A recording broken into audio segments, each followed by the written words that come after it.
نحمده ونستعينه ونستغفره ونؤمن به ونتوكل عليه ونعوذ بالله من شرور أنفسنا ومن سيئات أعمالنا. أما بعد فقد قال الله سبحانه وتعالى: إنك لعلى خلق عظيم. وعن عائشة رضي الله تعالى عنها قالت: لم يكن رسول الله صلى الله عليه وسلم فاحشا ولا متفحشا ولا يجزي السيئة بالسيئة ولكن يعفو ويصفح. صدق الله العظيم.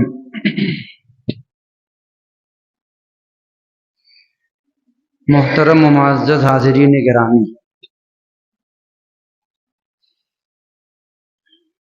اللہ کے نبی صلی اللہ علیہ وسلم کی مکمل حیات طیبہ، آپ کی مکمل زندگی ہمارے لیے اسوہ اور نمونہ ہے۔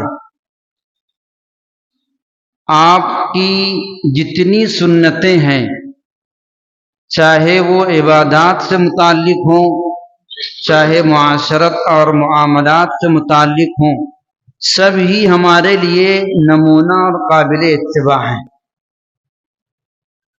عام طور سے جب یہ کہا جاتا ہے کہ اللہ کے نبی صلی اللہ علیہ وسلم کی سنت میں کامیابی ہے، اتباع سنت میں ہی کامیابی ہے، تو ہمارا ذہن یہ بنا ہوا ہے کہ ہمارا ذہن صرف ان سنتوں کی طرف جاتا ہے جس کا تعلق یا تو عبادات سے ہے، جیسے نماز، فرض نماز کے پہلے اور بعد کی سنتیں ہیں، یا پھر اعمال یومیہ جو دن بھر کے ہمارے معمولات ہیں، کھانا ہے، پینا ہے اور مسجد میں آنا جانا، ان تمام چیزوں سے متعلق جو سنتیں ہیں، اس کا تو ہم کو علم ہوتا ہے اور عام طور سے اسی پر عمل کرنے کو سنت کا اتباع سمجھتے ہیں۔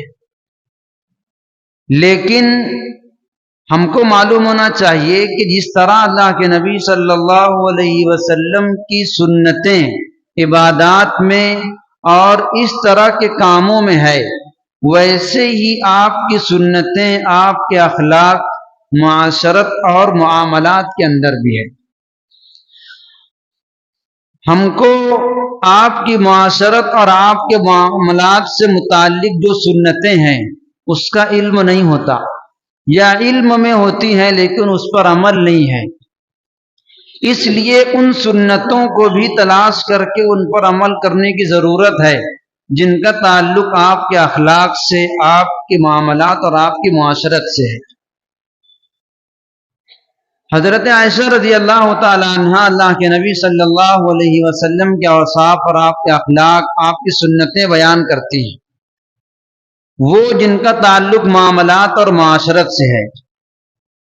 سب سے پہلے حضرت عائشہ رضی اللہ تعالی عنہ نے اللہ کے نبی صلی اللہ علیہ وسلم کی یہ صفت بیان فرمائی کہ لم یکن فاحشا ولا متفحشا، آپ نہ بد زبان تھے اور نہ کبھی بتکلف بد زبانی کرتے تھے۔ بد زبانی کرنا، بدگوئی کرنا آپ کی طبیعت میں نہیں تھی۔ دو چیزیں الگ الگ ہیں، دونوں کو حضرت عائشہ نے الگ الگ بیان کیا ہے۔ فاحش کا مطلب ہوتا ہے کہ آدمی کی عادت میں، آدمی کی طبیعت میں بدگوئی ہو، تو ایسا بھی نہیں تھا کہ آپ کی طبیعت کے اندر بد زبانی، بد کلامی ہو، اور کبھی ایسا ہوتا ہے کہ طبیعت میں نہیں ہوتی لیکن کبھی تکرار اور بحث و مباحثے وقت بتکلف آدمی بدگوئی کرتا ہے، مجبوراً کرتا ہے۔ اللہ کے نبی صلی اللہ علیہ وسلم کی زندگی میں، آپ کی حیات طیبہ کے اندر یہ بھی نہیں تھا، کبھی آپ نے بتکلف بھی بدگوئی نہیں کی۔ یہ اللہ کے نبی صلی اللہ علیہ وسلم کے اوصاف ہیں۔ اس کے بعد حضرت عائشہ رضی اللہ تعالی عنہ نے جو بیان کیا وَلَا يَجْزِي السَّيِّئَةَ بِالسَّيِّئَةِ، آپ کا ایک نمایاں وصف اور آپ کی ایک اہم سنت یہ تھی کہ آپ کبھی برائی کا بدلہ برائی سے نہیں دیا کرتے تھے۔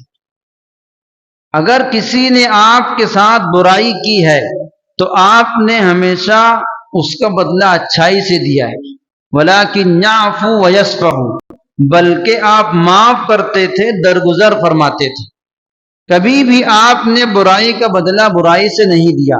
اللہ کے نبی صلی اللہ علیہ وسلم کی یہ سنتیں بھی ہمارے لیے قابل اتباع ہیں۔ ہم اپنی زندگی کو دیکھیں اور اللہ کے رسول صلی اللہ علیہ وسلم کی سنت کو دیکھیں۔ کیا ہماری زندگی میں آپ کی یہ سنت ہے کہ ہم لوگ برائی کا بدلہ برائی سے نہ دیتے ہوں؟ ہمارے معاشرے کا حال یہ ہے کہ اگر کسی نے ہمارے ساتھ کوئی برائی کر دی، کوئی تکلیف دے دی، تو ہم لوگ اس کے وقت کا انتظار کرتے ہیں کہ جب کبھی وقت پڑے گا تو میں بھی اس کو اس کا بدلہ دوں گا۔ اللہ کے نبی صلی اللہ علیہ وسلم کے اخلاق یہ نہیں ہے، آپ کی سنت یہ نہیں ہے کہ ہم برائی کا بدلہ برائی سے دیں، ولیکن یعفو ویصفح، آپ معاف فرماتے تھے، درگزر کرتے تھے۔ آپ صلی اللہ علیہ وسلم کی حیات طیبہ کے اندر ایک نہیں بے شمار واقعات آپ کو ایسے ملیں گے جو اس وَلَا يَجْزِي السَّيِّئَةَ بِالسَّيِّئَةِ والے جملے کی تائید کریں گے، اور اس کا بالکل مشاہدہ ہے۔ بے شمار واقعات آپ دیکھیں گے کہ اللہ کے نبی صلی اللہ علیہ وسلم پر ظلم کیا گیا، آپ کو تکلیف دی گئی، آپ نے اس کا بدلہ اچھائی سے دیا۔ مثال کے طور پر، نمونے کے طور پر آپ کے سامنے ایک واقعہ بیان کرتا ہوں۔ مدینہ کے اندر جب اللہ کے نبی صلی اللہ علیہ وسلم ہجرت فرما کر تشریف لے گئے، وہاں پر آپ کا مقابلہ منافقین سے تھا۔ وہاں پر جو دشمن تھے وہ منافقین تھے۔ منافقوں کا سردار تھا عبداللہ ابن ابی، رئیس المنافقین۔ اس نے اللہ کے نبی صلی اللہ علیہ وسلم کو بے انتہا تکالیف دی، آپ کی برائیاں کیا کرتا تھا، آپ کی برائی میں اشعار بیان کیا کرتا تھا، اور جتنی تکلیف دے سکتا تھا دیا۔ ایک مرتبہ اللہ کے نبی صلی اللہ علیہ وسلم اور آپ کے صحابہ سفر میں ہیں، اور سفر میں یہ منافق اور اس کی جماعت بھی ہے۔ اس نے اپنے جماعت کے لوگوں سے یہ کہا، ہم الذین یقولون لا تنفقوا علی من عند رسول اللہ حتی ینفضوا، یہ لوگ کہتے تھے کہ محمد الرسول اللہ صلی اللہ علیہ وسلم کے ساتھیوں پر مال خرچ مت کرو، ان کو کھانے پینے کے لیے کچھ مت دو، تو کیا ہوگا؟ یہ پریشان ہو کر بھوک کے مارے اپنے نبی کو چھوڑ دیں گے اور وہاں سے ہٹ جائیں گے معاش کی تلاش میں۔ وَلِلَّهِ خَزَائِنُ السَّمَاوَاتِ وَالْأَرْضِ، لیکن ان کو یہ معلوم نہیں تھا کہ آسمان و زمین کے خزانے اللہ رب العزت کے ہاتھ میں ہیں۔ مزید یہ انہوں نے آپس میں مشورہ کیا، یقولون لئن رجعنا الى المدینة لیخرجن العز منها الاذل، یہ آپس میں کہتے تھے کہ جب ہم لوگ اس سفر سے لوٹ کر مدینہ جائیں گے تو وہاں جانے کے بعد ہم میں سے باعزت لوگ، یعنی ہم لوگ منافقین اپنے کو باعزت کہہ رہے ہیں کہ ہم میں سے باعزت لوگ ذلیل لوگوں کو یعنی مسلمانوں کو مدینہ سے نکال کر باہر کر دیں گے۔ یہ تبصرہ اور یہ مشورہ منافقوں نے مسلمانوں سے متعلق کیا۔ آپ اندازہ لگا سکتے ہیں کہ وہ کس قدر دشمن تھے، ان کی دشمنی کتنی انتہا کو پہنچی ہوئی تھی۔ اسی سفر سے واپس آنے کے بعد وہ بیمار ہوا، رئیس المنافقین عبداللہ ابن ابی بیمار ہوا، اور اس کو لگا کہ یہ میری بیماری آخری ہے، مرض الوفات ہے۔ اس نے اپنے بیٹے سے کہا کہ جاؤ اور اپنے نبی سے کہو کہ میرے والد بلاتے ہیں۔ دشمن کو بھی اتنا یقین تھا کہ ایسے موقع پر اگر کوئی کام آئے گا تو وہ ایک ہی شخص ہے۔ ان کے بیٹے مسلمان تھے، وہ آئے، انہوں نے اللہ کے نبی صلی اللہ علیہ وسلم سے کہا کہ میرے والد آپ کو بلاتے ہیں، ان کے آخری ایام ہیں، ان کا آخری وقت ہے۔ اللہ کے نبی صلی اللہ علیہ وسلم فوراً تشریف لے گئے، پہنچے تو اللہ کے نبی صلی اللہ علیہ وسلم کو دیکھ کر وہ منافق رونے لگا۔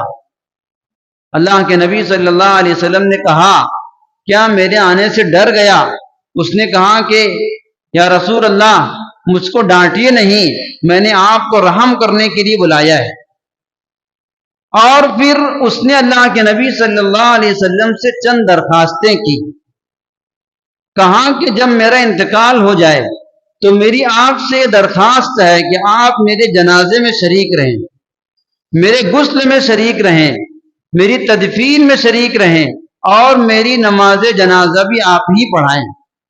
اس نے درخواستیں اللہ کے رسول صلی اللہ علیہ وسلم سے کی، آپ نے تمام درخواستیں قبول کی، اس لیے کہ آپ کا وصف یہ تھا کہ آپ نے کبھی برائی کا بدلہ برائی سے نہیں دیا، آپ نے اس کو غسل بھی دیا اور اس کی تدفین میں شریک رہے، کفن کے لیے اپنی چادر اس کو عنایت فرمائی، اور اس کے کہنے کے مطابق نماز جنازہ پڑھانے پر بھی آپ آمادہ ہوئے۔ لیکن اللہ رب العزت کی طرف سے ممانعت نازل ہوئی کہ اے نبی، آپ اتنی بھی شفقت مت کیجئے کہ جس نے آپ کو زندگی بھر ستایا ہے آپ اس کی نماز جنازہ پڑھنے جا رہے ہیں۔ وَلَا تُصَلِّ عَلَىٰ أَحَدٍ مِّنْهُمْ مَاتَ وَلَا تَقُمْ عَلَىٰ قَبْرِهِ، ان میں سے کسی کی نماز جنازہ مت پڑھیے اور نہ ان کی قبر پر کھڑے ہوئیے۔ آپ اندازہ لگائیے، اللہ کے رسول صلی اللہ علیہ وسلم کا اپنے جانی دشمنوں کے ساتھ یہ معاملہ ہے، یہ برتاؤ ہے کہ اللہ رب العزت کو منع کرنا پڑا کہ آپ ان کے جنازے کے اندر ان کی قبر پر کھڑے مت ہوئیے۔ یہ اللہ کے رسول صلی اللہ علیہ وسلم کا وصف ہے، ہم کو اس کی اتباع کرنے کی ضرورت ہے کہ اگر کبھی ہمارے ساتھ کوئی برائی کر دے تو اس کا بدلہ اچھائی سے دیں، معاف کریں، درگزر کریں، اس سے محبت بڑھے گی۔ اللہ کے رسول صلی اللہ علیہ وسلم کی سنتوں میں، آپ کے اخلاق میں یہ بھی چیز حضرت عائشہ رضی اللہ تعالی عنہا نے بیان فرمائی، کان لا یغضب لنفسه ولا ينتصر لها لا تغضبه الدنيا ولا ما كان لها۔ آپ کا وصف یہ تھا، آپ کبھی اپنی ذات کے لیے غصہ نہیں ہوا کرتے تھے، دنیا کے لیے، دنیا کے لوازمات کے لیے، اپنی ذات کے لیے آپ کبھی غصہ نہیں ہوئے۔ ہاں، اگر کبھی دین کی بے حرمتی کی جاتی، حق سے تجاوز کیا جاتا، فَإِذَا تُؤُدِّيَ الْحَقُّ لَمْ يَقُمْ عَلَىٰ غَضَبِهِ شَيْءٌ، اگر حق سے تجاوز کیا جاتا، ناحق کام کیا جاتا، تو آپ کا غصہ اتنا سخت ہوا کرتا تھا کہ کوئی چیز آپ کے غصے کے سامنے ٹھہر نہیں سکتی تھی۔ ہمارا معاملہ اس کے برعکس ہے، ہم کو دین کی بے حرمتی پر غصہ نہیں آتا، ہماری نظروں کے سامنے ہمارے بچے اور بچیاں خلاف سنت کام کرتے ہیں، احکامات الہیہ کو توڑتے ہیں، جب ہم کو غصہ نہیں آتا، ہمارے ذاتی معاملات میں، ذاتی چیزوں کے اندر ہم کو غصہ آتا ہے۔ اللہ کے نبی صلی اللہ علیہ وسلم کا وصف یہ نہیں ہے، آپ اپنی ذات کے لیے کبھی غصے نہیں ہوا کرتے تھے۔ راوی یہ بیان کرتے ہیں، ما رأیتہ منتصرا من مظلمۃ ظلمہا قط، میں نے کبھی بھی آپ کو زندگی میں نہیں دیکھا کہ آپ پر کوئی ظلم کیا گیا ہو اور آپ نے اس کا بدلہ لیا ہو، لیکن کب تک؟ ما لم ينتہک من محارم اللہ تعالی شیء، جب تک کہ اللہ تعالیٰ کے دین کی بے حرمتی نہ کی جائے، اور جب اللہ تعالیٰ کے دین کی بے حرمتی کی جاتی، کان من اشدہم غضبا، آپ کا غصہ سب سے زیادہ سخت ہوا کرتا تھا۔ اس لیے اللہ کے رسول صلی اللہ علیہ وسلم کے اس وصف سے، اس سنت سے ہم کو یہ سبق ملتا ہے کہ غصے پر قابو کرنا چاہیے۔ ہمارے بہت سارے معاملات، بہت سارے جھگڑے اسی بنا پر ہوتے ہیں کہ کوئی غصے پر قابو نہیں پاتا، غصے پر کنٹرول نہیں کرتے، غصے کے تقاضے پر فوراً عمل کرتے ہیں۔ اللہ کے رسول صلی اللہ علیہ وسلم سے ایک صحابی نے عرض کیا، یا رسول اللہ اوصنی، نصیحت کیجئے لیکن مختصر کیجئے، نصیحت کیجئے مختصر۔ آپ نے ایک لفظ ارشاد فرمایا، لا تغضب، غصہ مت کیا کرو۔ پھر اس صحابی نے یہ کہا کہ نصیحت کیجئے مزید مختصر کیجئے، آپ نے پھر وہی جواب دیا، لا تغضب، غصہ مت کیا کرو۔ آپ نے 3 مرتبہ یہی لفظ ارشاد فرمایا۔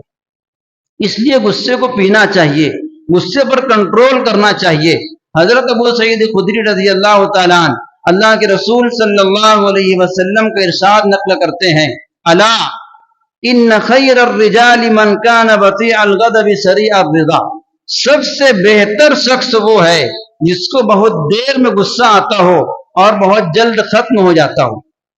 غصہ آنے کے لحاظ سے اللہ کے نبی صلی اللہ علیہ وسلم نے 4 قسمیں بیان فرمائی۔ سب سے بہتر شخص وہ ہے جس کو غصہ بہت دیر میں آتا ہو اور بہت جلد وہ راضی ہو جاتا ہو، بہت جلد اس کا غصہ ختم ہو جاتا ہو۔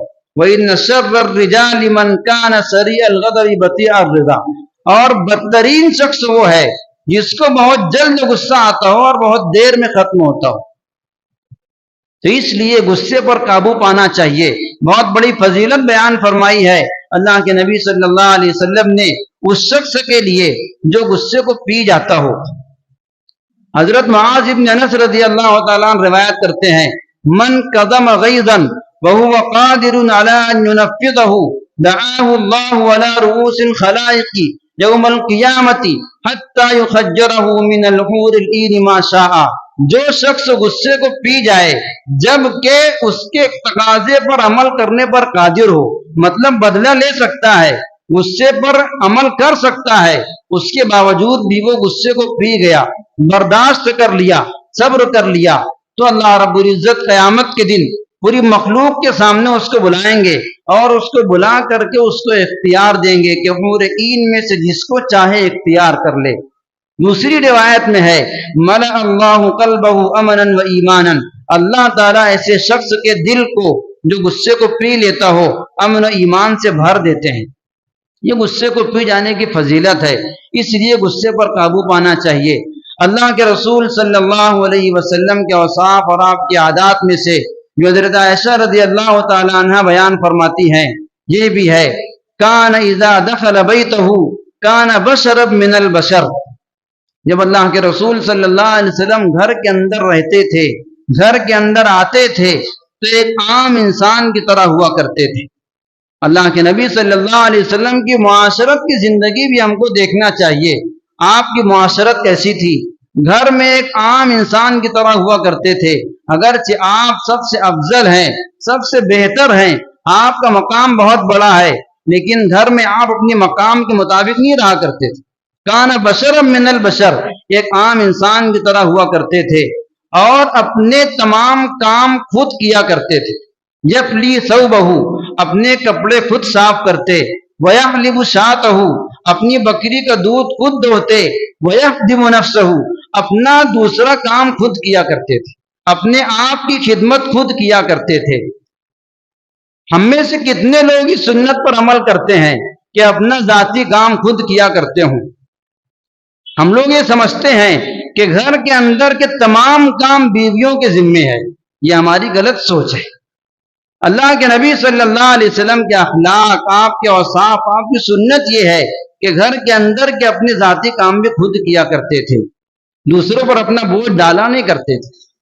اللہ کے رسول صلی اللہ علیہ وسلم کے اوصاف، آپ کی عادات، اس میں یہ بھی ہے کان یخزن لسانہ الا فیما یعنیہ، اپنی زبان کی حفاظت کیا کرتے تھے مگر جبکہ آپ کو بولنے کی ضرورت ہو۔